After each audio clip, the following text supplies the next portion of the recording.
Messieurs, dames, bonjour. Nous allons commencer le cours sur les outils d'analyse technique dans quelques instants. Tout d'abord, une première petite question. Est-ce que vous m'entendez et est-ce que vous voyez mon écran avec la souris qui bouge sur cet écran? Si c'est le cas, vous avez un chat sur le côté en haut à droite de votre écran avec un trait rouge, une flèche rouge qui vous permet d'accéder à ce chat et répondre à ma question. Et puis surtout, vous pourrez poser des questions via ce chat pendant le cours.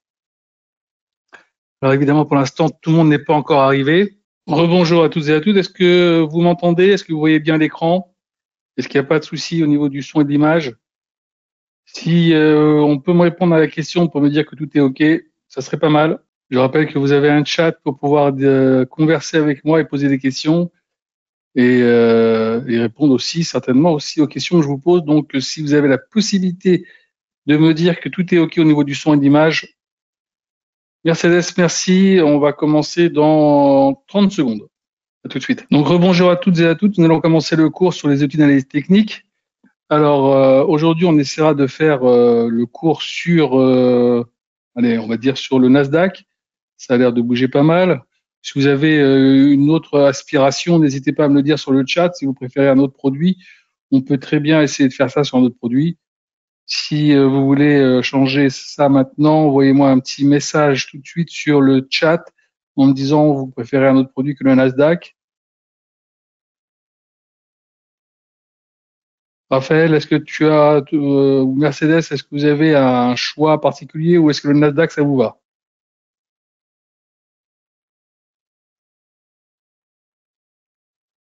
Le gold. Eh ben, on va aller sur le gold.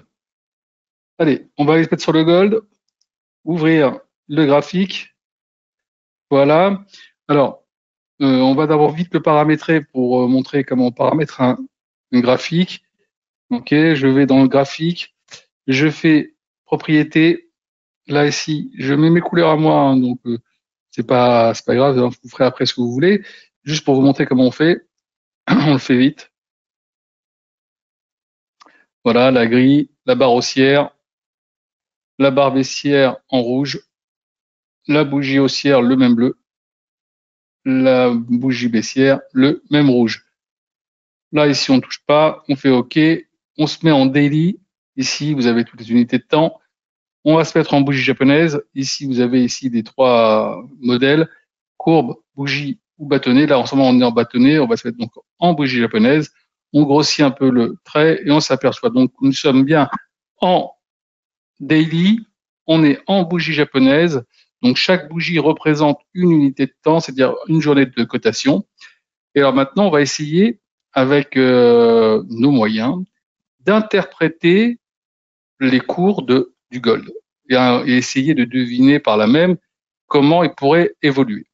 Alors, je dis bien interpréter parce que l'analyse technique, c'est pas une certitude à 100%. Ça vous donne on va dire de sérieuses indications et la possibilité d'anticiper les cours soit à la hausse, soit à la baisse. Alors, la première chose qu'on fait dans les analyses techniques, c'est d'abord de mettre en place ce qu'on appelle les tendances, les couloirs. Donc, comment on fait? On va chercher ici dessiner un canal équidistant, je clique dessus. Là, ici, j'ai déjà la possibilité de voir que nous avons un canal intéressant, vous voyez. Il est là. Là, ici, je clique sur le canal. Là où il y a 3 barres, c'est pour la pente.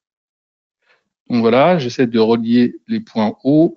Ici, c'est pour la parallèle. Donc on va le mettre ici. Et on a relié comme ça les points bas. D'accord? On est quasiment bien sur tous les points. On a donc un couloir baissier actuellement qui s'est mis en place. Je reclique dessus pour faire disparaître pour pas que ça bouge. Là, maintenant, on a ici, on le voit bien, un bon petit couloir baissier, ok, dans lequel on a une remontée du produit. Ici, on le voit bien. À savoir, est-ce qu'on va venir taper ce haut du canal? Et à quel cas, à chaque fois, on a vu que quand on vient taper le haut du canal, on a une tendance à rebaisser. On verra si c'est le cas.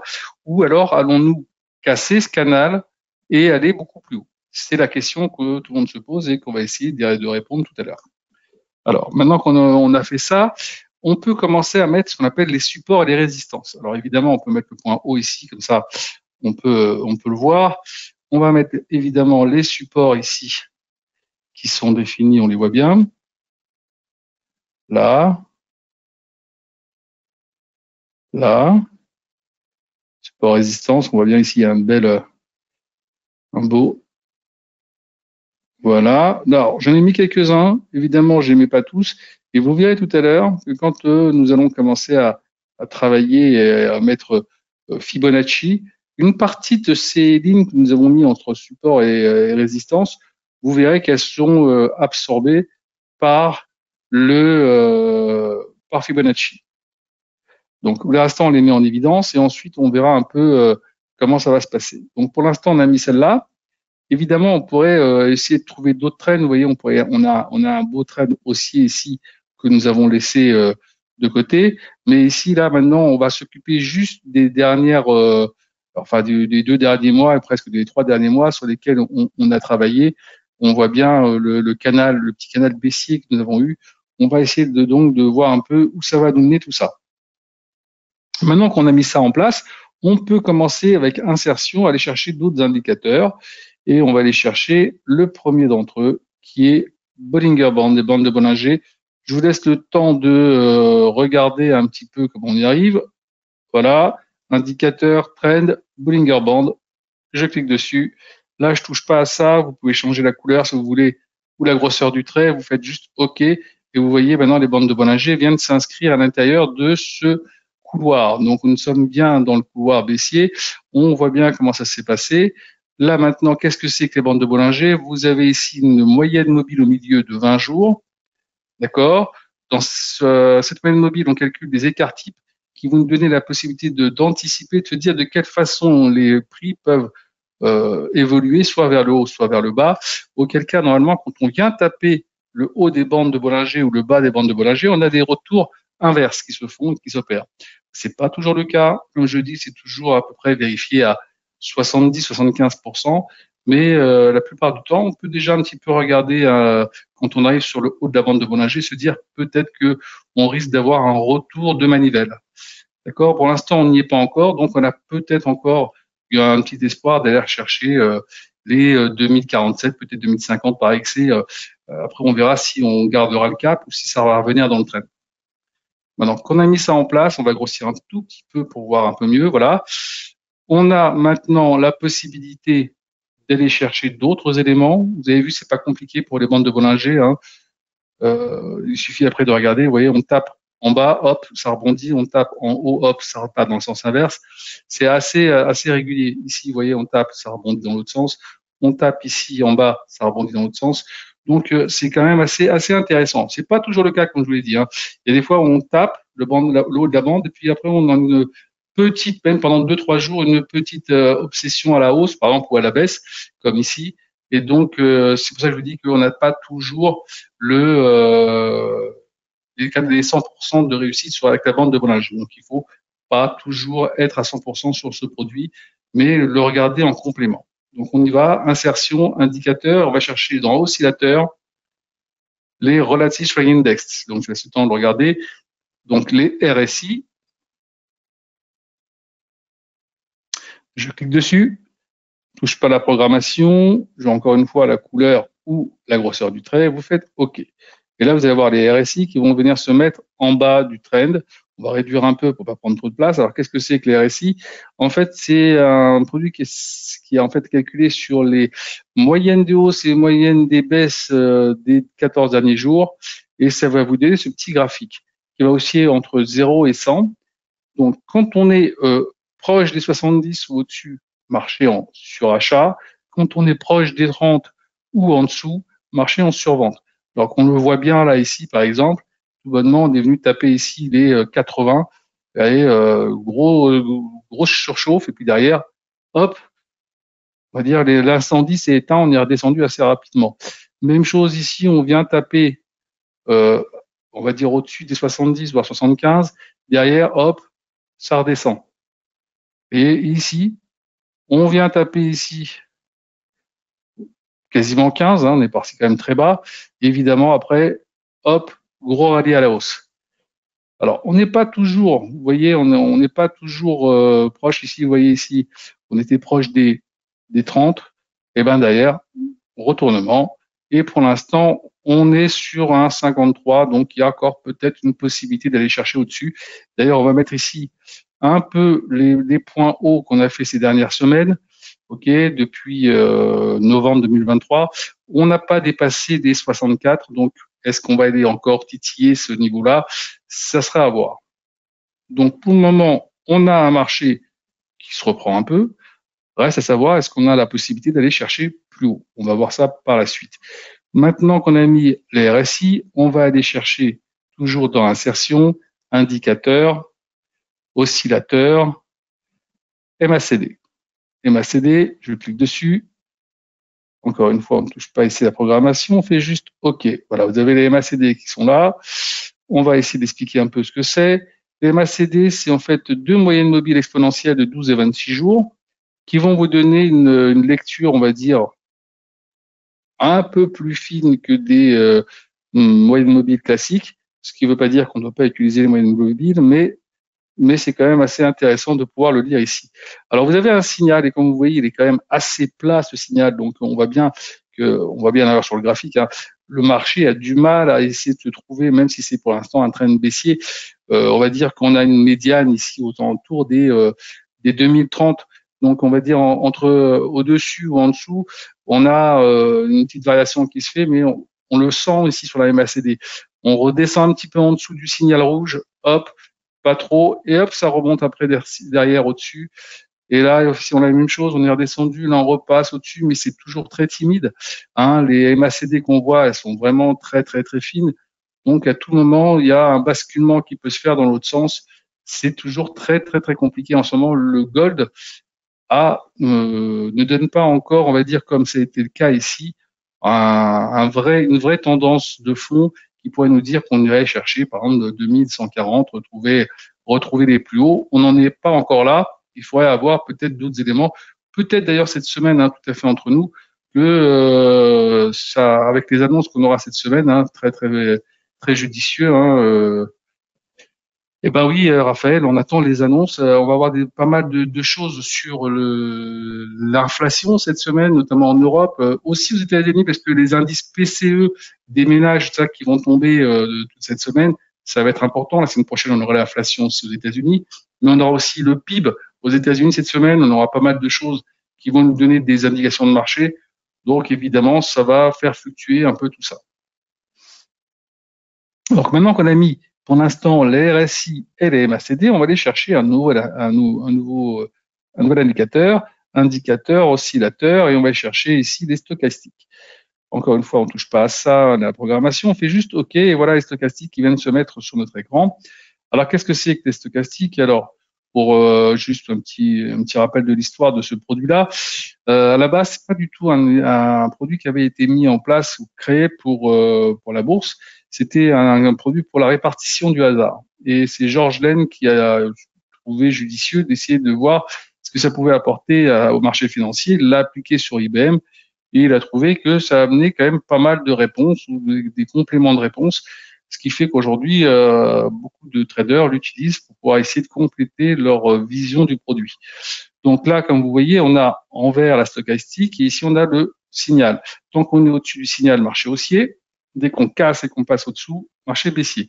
Donc là, vous voyez, c'était quand même assez probant. Mais là, vous voyez, ça se cherche encore un peu. On avait l'impression que ça allait baisser, mais ça reste assez collé. On a l'impression quand même que à tout moment, ça peut faire un petit truc comme ça. Vous voyez, où on a l'impression que ça va baisser, puis après ça repart, ou un peu comme ça ici. Donc il va falloir rester très vigilant. C'est comme sur les MACD, le marché, pardon, est très indécis. D'accord? Donc la prudence est de mise. Donc on continue. Là, pour l'instant, on a mis ici les éléments. Tout à l'heure, je vous ai parlé d'un élément important, intéressant, à savoir Fibonacci. Hein, en vous disant qu'on avait mis ici des résistances et des supports, ok, qui quasiment une bonne partie devrait être absorbée par Fibonacci. Alors Fibonacci, on le trouve ici. Je clique dessus, j'ai sélectionné Fibonacci, vous voyez, on a des horizontales parallèles. Je prends par exemple le départ du trend qui est là. Voilà, on va le prendre le départ ici. et on va aller chercher le point haut, tout simplement. Voilà. Je vais lâcher sur le point haut et on va s'apercevoir que, évidemment, cette ligne-là n'a plus lieu d'être. Celle-ci, elle est complètement avec. Celle-ci également, vous voyez. Celle-ci également, c'est normal. Voilà, celle-ci, on peut la laisser. C'est une intermédiaire. Celle-ci, on va la laisser d'ailleurs entre 100 et 61,8. On va dire que si on a un truc aux alentours des 74, 75, qui peut être intéressant aussi à regarder. Donc, on va le garder. Ça peut nous donner encore une petite indication supplémentaire. Je vais juste grossir un peu le graphique, comme ça vous voyez un peu mieux. Donc là, maintenant, vous voyez un peu mieux les retracements possibles. Donc là, ça devient un retracement sur 50%. Vous voyez, on est quand même bien solide sur cette zone-là. Hein. La zone ici des 228, comme je l'ai dit tout à l'heure, c'est le médian un peu qu'on avait depuis quelques jours. Ça reste très, très, très solide. Si vous regardez en arrière, c'est vraiment là où on a du mal à repasser au-dessus ou quand on a du mal à repasser en dessous. Et dès qu'on y est, après, on se cherche un peu. Donc, tout va se jouer sur le passage, oui ou non, au-dessus du couloir. Si on le casse, on ira très vite chercher les 2060, voire très vite après derrière, les 2080.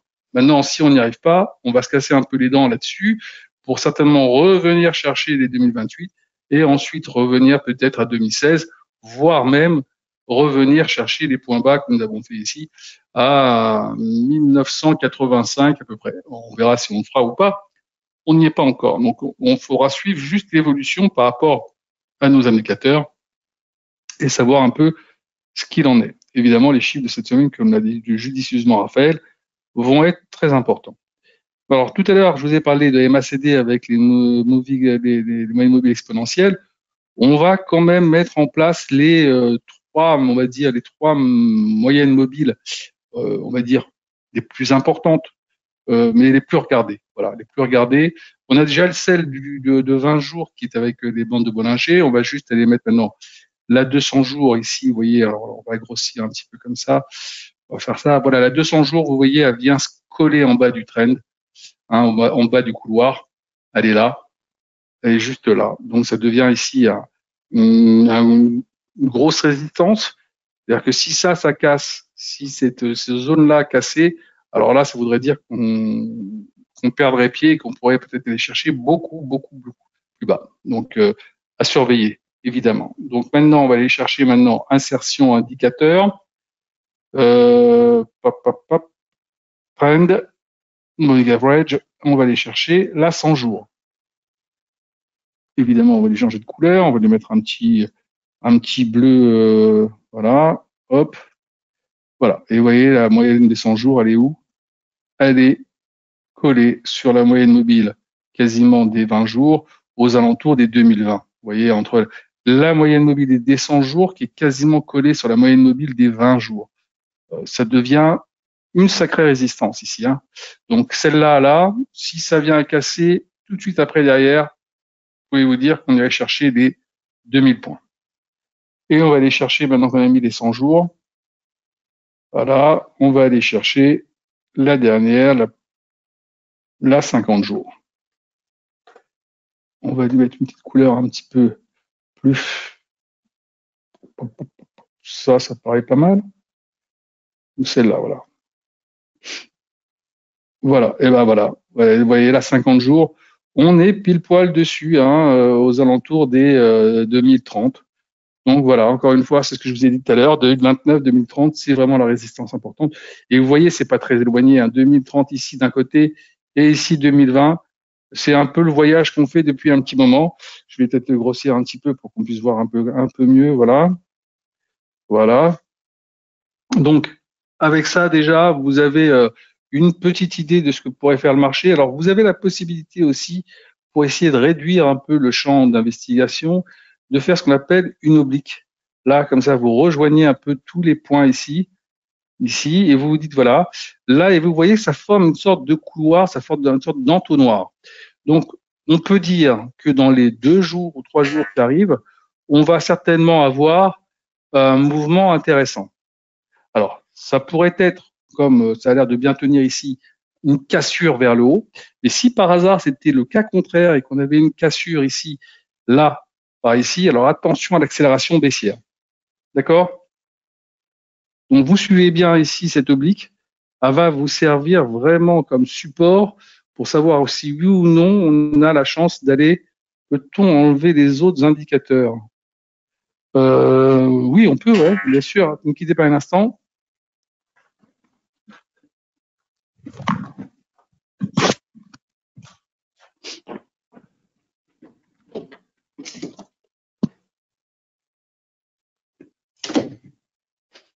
Alors, comme je vous disais, on peut les enlever. Si ça gêne, on va le faire d'ailleurs tout de suite. Pardon. Où en étais-je? Voilà. Alors, c'est mon téléphone là.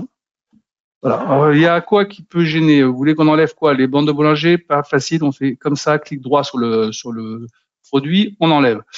D'autres éléments qui vous gênent encore?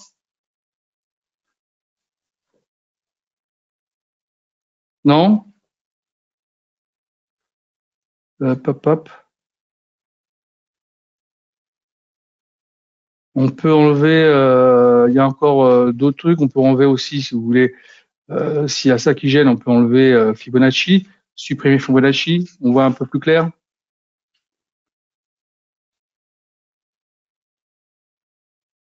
Ah, bon, c'était surtout pour voir Fibo. On va retirer ceci, voilà, on va retirer cela, et on va remettre Fibo, voilà, en reprenant ici, et le remettant là. Là, on y est, on est parfait. D'accord? Là, c'est un peu plus clair, mais voilà, je mets pas beaucoup d'indicateurs, hein, faut pas croire, j'en mets pas énormément, mais je veux pas en rajouter davantage. On pourrait même chercher des points pivots, certainement pas mettre sur le même graphique Ishimoku, sinon alors là, pour le coup, vous comprendrez plus rien. Ishimoku, si vous l'utilisez, si vous l'avez étudié, mettez-le sur comment t'appelles ça, c'est sur un graphique à part, comme ça vous serez tranquille. D'accord? Pas d'autres questions? Bah, c'est parfait. Je vous attends pour le prochain cours qui aura lieu dans 2 jours, jeudi. À bientôt.